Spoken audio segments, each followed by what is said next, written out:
You're welcome to my channel. Thanks for visiting. Thanks for remembering to subscribe, listening to all my presentations, and sharing them.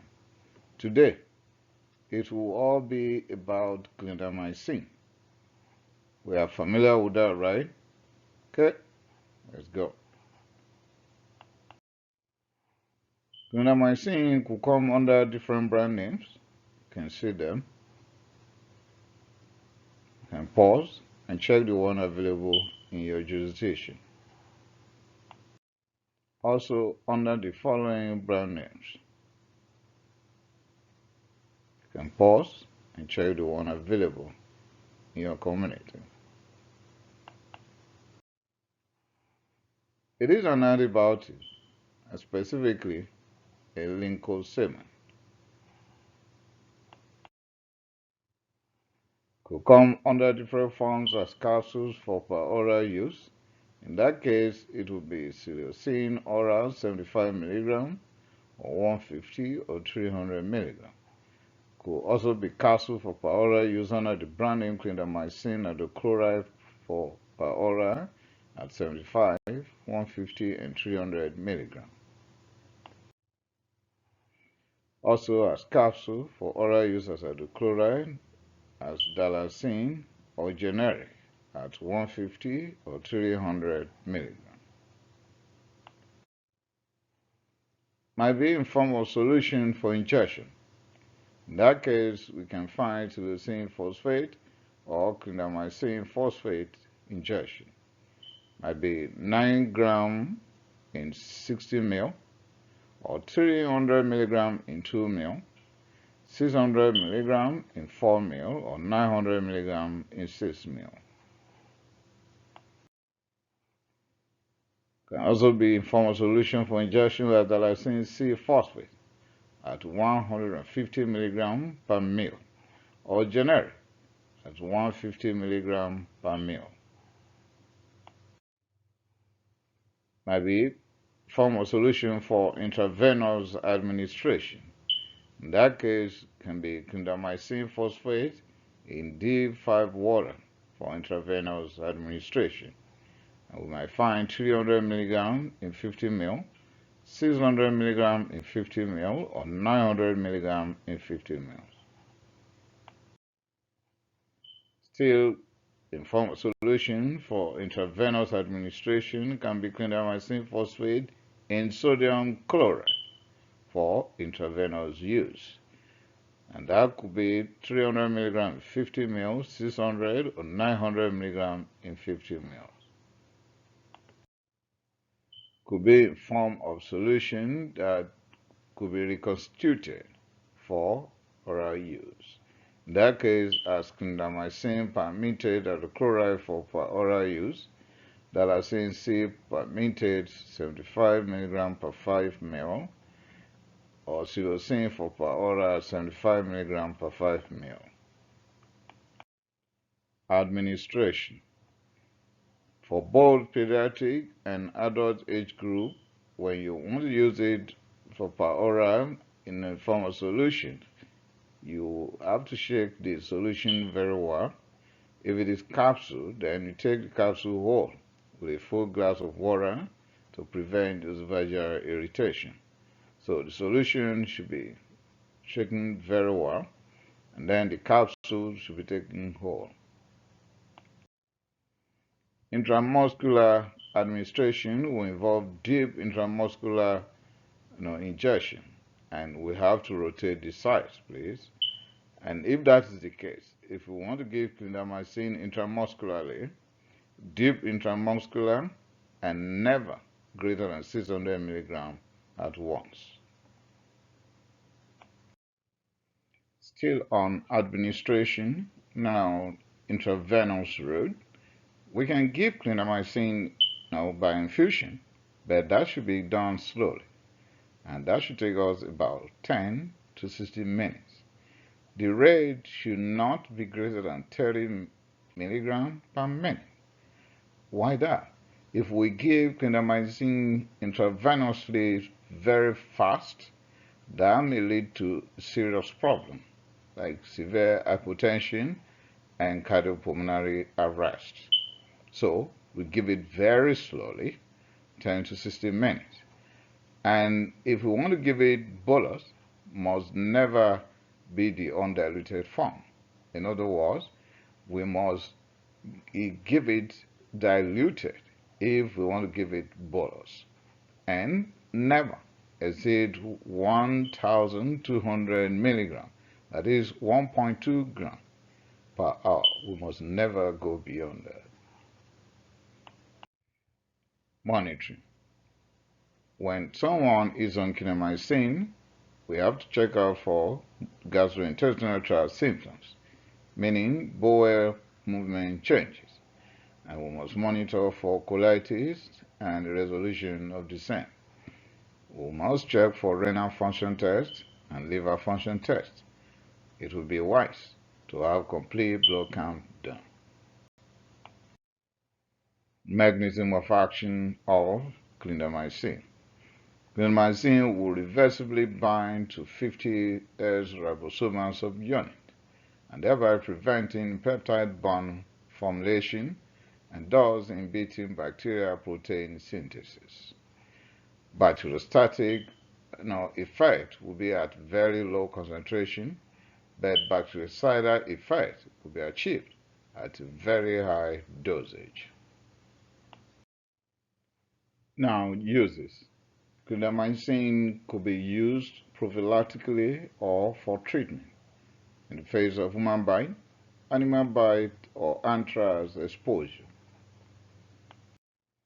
Also in penicillin allergic patients undergoing dental procedure, or group B streptococcus infection in pregnant women, infective endocarditis that could not take penicillin, hidradenitis suppurativa. Also in malaria, in neutropenic fever in cancer patients, in pneumocystic rhinal pneumonia prophylaxis, now known as pneumocystic jirovecii pneumonia, in methicillin-resistant Staphylococcus aureus pneumonia, in rhinosinusitis, in prosthetic joint infection. Clindamycin could be used in all these cases. Still on uses, Group A Streptococcus pharyngitis, toxoplasmosis prevention in HIV-positive patients, strep pyogenes, or Staph aureus skin infection. When septicemia is caused by anaerobes, clindamycin will be pretty helpful. In Enterococcus faecalis or Staphylococcus aureus infections, clindamycin will be pretty helpful. Still on uses, and someone is asking, how many list of uses are you going to go through? Well, clindamycin is pretty useful to cover so many bacterial conditions. In osteomyelitis, endometritis, in non-gonococcal tubo-ovarian abscess, in pelvic cellulitis, and peritonitis.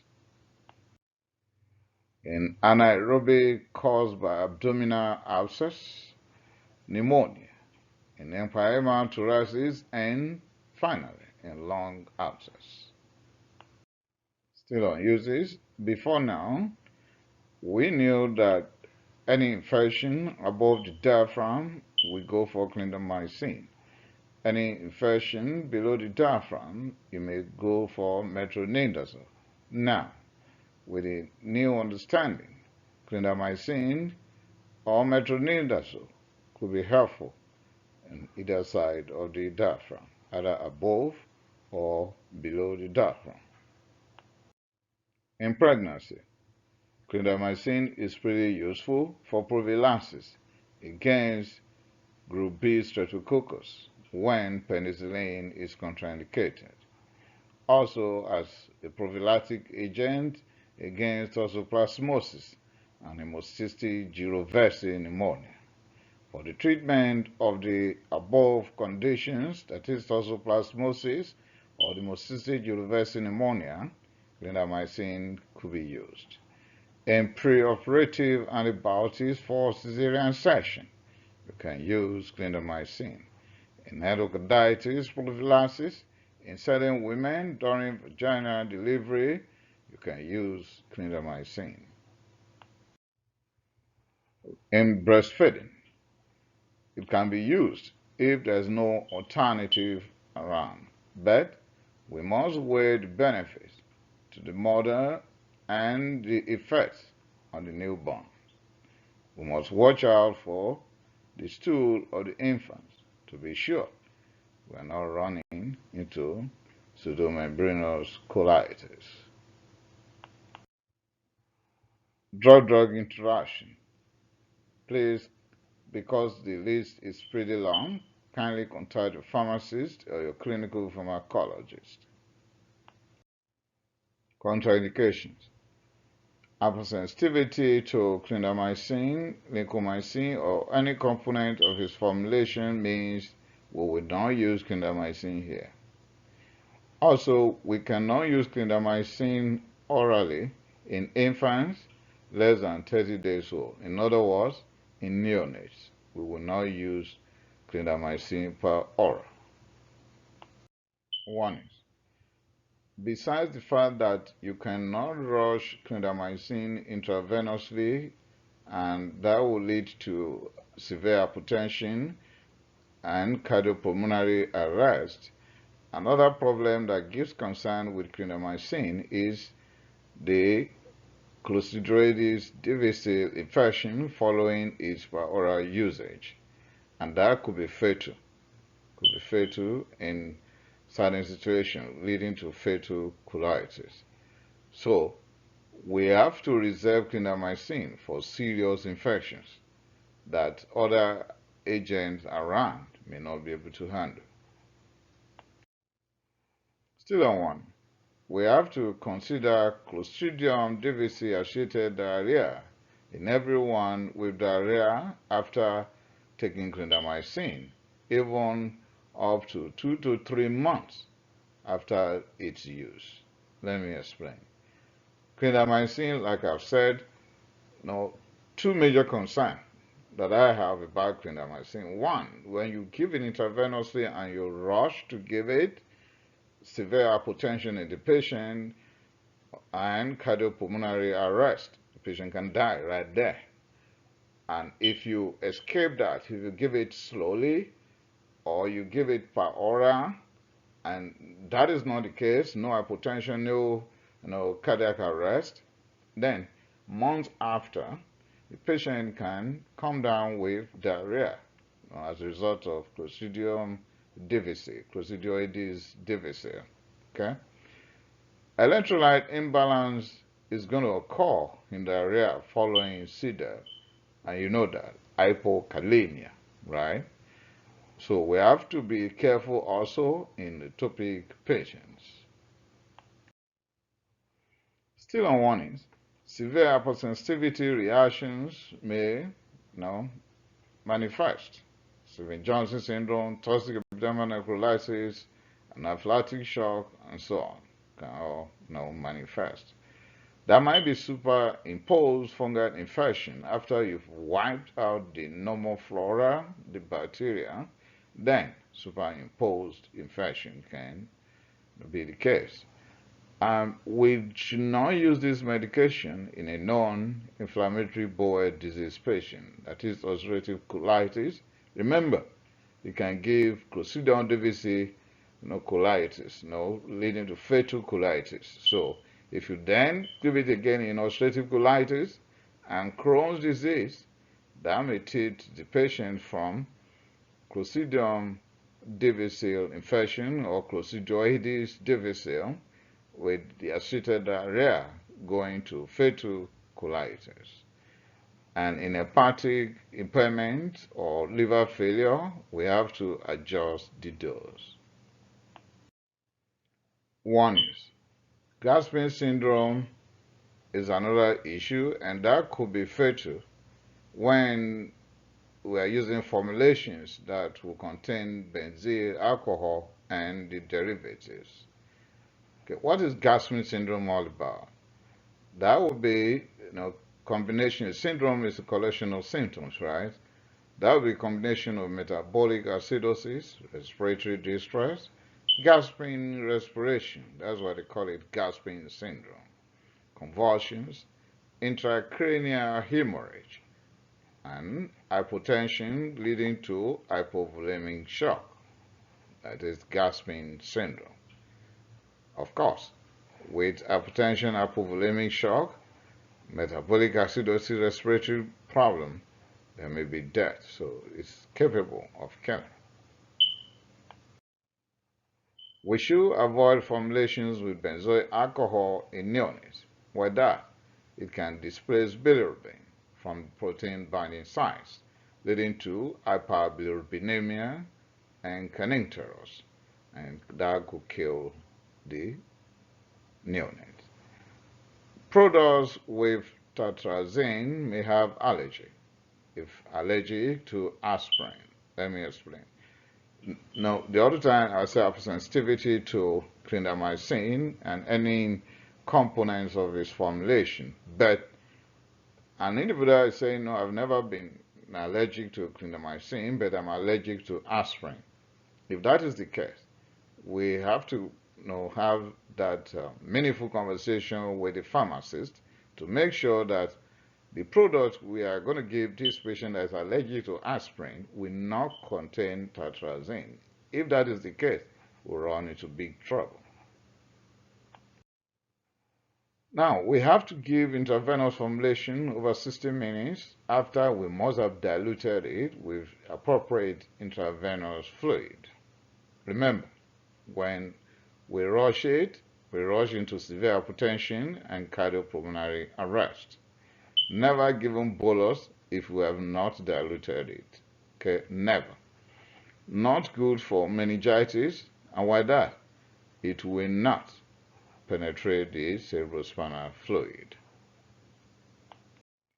Now, adverse reactions. When you give it intravenously, that can lead to thrombophlebitis, hypotension, or metallic test.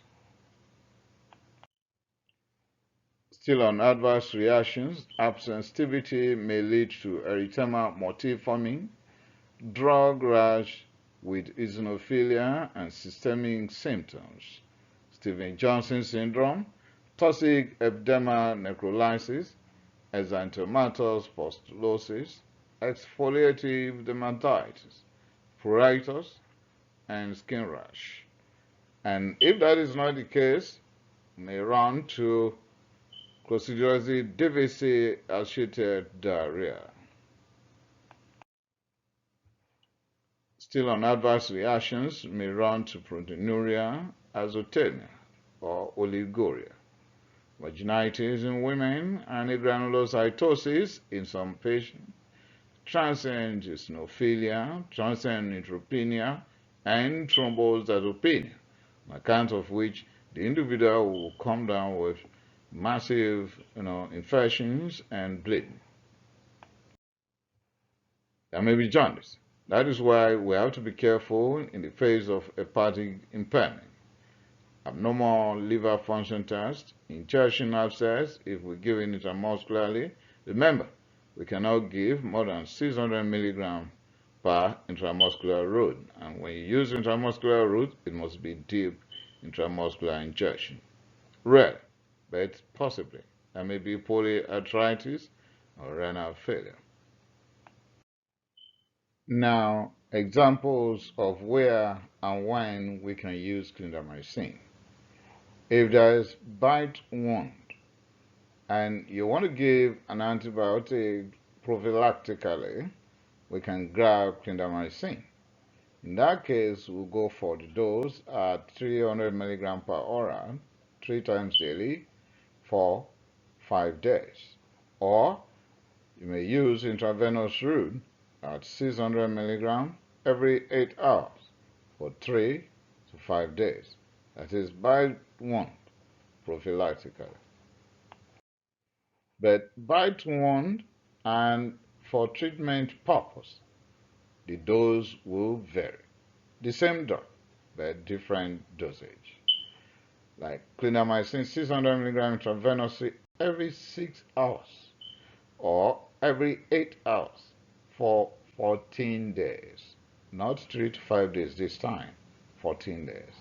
Or clindamycin 450 milligram per hour every 8 hours for 14 days, not 5 days. In bacterial vaginosis, we can give clindamycin 300 milligram per hour twice daily for 7 days. In prophylaxis against endocarditis during dental surgery, we can grab clindamycin 600 milligram per oral start, and that should be given 30 to 60 minutes before the dental surgery. Also, we can grab clindamycin 600 milligram intramuscularly start 30 to 60 minutes before surgery.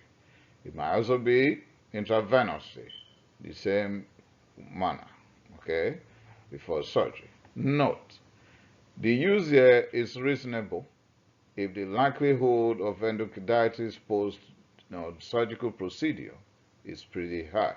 In other words, if that likelihood is not pretty high, then you don't need it. In adults, when you give it per oral in severe infections, you can go for 600 to 1,800 milligram per day in 2 to 4 divided doses, up to the maximum of 2,400 milligram per day. For example, if you do this mathematical expression here, then you are free between 150 to 300 milligram twice daily, up to 4 times daily. Intramuscular or intravenous route in a life-threatening infection can attract 600 milligram to 2,700 milligram per day in 2 to 4 divided doses, up to 4,800 milligram per day if you are giving it intravenously. But if you are giving it intramuscularly, you cannot go more than 600 milligram. In anthrax, if there is inhalation of anthrax and post-exposure, you need a prophylactic agent, you can grab clindamycin for per oral use at 600 milligram every 8 hours for 42 to 60 days. In cutaneous anthrax, if it is a situation where the affected person is under an attack, then clindamycin 600 milligram every 8 hours for 60 days should be used. But if the cutaneous anthrax is naturally acquired, then clindamycin per oral 600 milligram every 8 hours for 7 to 10 days. Now, anthrax with meningitis. Before even going further, remember, I've said just a few minutes ago that clindamycin penetration to CSF is pretty poor. Okay, so with that at the back of our mind, we'll know then something is going to be different. And what is going to happen? We will give clindamycin intravenously, very high dose at 900 milligram every 8 hours, but we must add another grade antibiotics or antibiotics to that clindamycin intravenous route. Why that? Penetration into CSF, to cerebrospinal fluid, is pretty poor, and we'll give it for a long time, 3 weeks. And when we are faced with anthrax, we should also remember that we need antitoxin to anthrax and anthrax vaccine. I pray we won't run into that, or we won't need that. But if that is the case, all this will help. With that, I've come to the end of this very presentation. Clindamycin is well known, but then we have to know that as we can use it for many conditions, we have to be pretty careful. If not, it may be to help the patient. If we give it intravenously and we rush it, then the patient might die. And also, if it is not diluted, we don't give it as bolus. And also, when we give it intramuscularly, we cannot go beyond 600 milligrams. And it must be deep intramuscular injection. And also, we should remember that amongst all the medications that can give C. diff, that is Clostridioides difficile, associated diarrhea, clindamycin is leading. Thanks for listening. Remember to share this. Remember to subscribe to my channel. I appreciate it.